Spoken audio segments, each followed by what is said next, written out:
Clarence Seedorf ne pouvait pas croire ce qui se passait. Les émotions qui traversaient son corps le laissaient sans voix. A record here, the first player ever to win with 3 different clubs, the European Champions League. What does that mean to you? Le natif du Suriname, un pays avec une culture très peu footballistique, est entré dans l'histoire ce soir-là à Old Trafford le 28 mai 2003. Il l'a exprimé avec ses mots, mais ses larmes en disaient plus.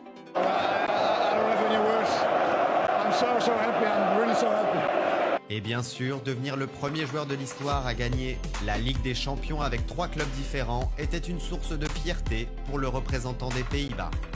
Can we just get your thoughts on that? It is fantastic, Pete.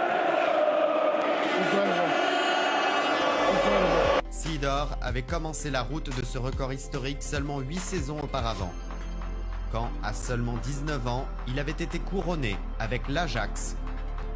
Mais le Néerlandais ne s'arrêterait pas là, car en 1998, il soulèverait son 2e trophée de la Ligue des Champions, mais cette fois avec le Real Madrid. Ainsi, année après année, Seedorf a continué de remporter des titres, mais que lui est-il arrivé après sa retraite ? Le Néerlandais a commencé sa carrière à l'Ajax alors qu'il n'avait que 16 ans. Son chemin, il l'a tracé petit à petit jusqu'à ce qu'il devienne un titulaire de l'équipe première, qu'il n'a pas quitté jusqu'à ce qu'il émigre en 1995. En nu het aanspeelpunt dus stuurt Seedorf dwars door de Sparta-verdediging. En in de derde minuut is het al 1-0 voor. Sa tournée européenne lui a laissé une armoire pleine de trophées. Au-delà du fait de jouer dans les meilleurs clubs du monde, le Néerlandais a également eu la chance d'être champion dans tous les pays où il a joué.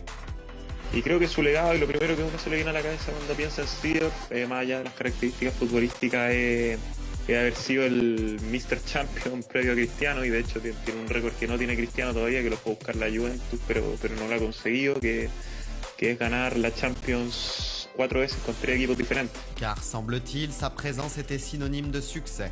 Sa retraite a signifié quelque chose de très spécial, non seulement pour lui, mais pour le football en général.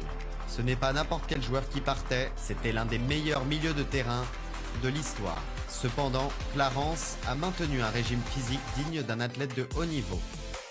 Malgré le fait qu'il n'était pas censé assister aux séances d'entraînement de son club, ni qu'il n'ait pas évolué dans une autre discipline, le Hollandais est devenu un exemple d'hygiène personnelle en maintenant une silhouette digne de ses meilleurs jours en tant que footballeur. La carrière de Seedorf peut être définie ainsi, comme un exemple de persévérance et d'effort avec lesquels il a réussi à remporter tous les honneurs partout où il est allé. Que ce soit en Hollande, en Italie, en Espagne ou au Brésil, le milieu de terrain a laissé une trace indélébile. Il sera difficile de l'oublier ou de le dépasser. Et en effet, remporter 3 titres de la Ligue des Champions avec des équipes différentes semble être une tâche difficile, même pour les meilleurs joueurs des générations actuelles.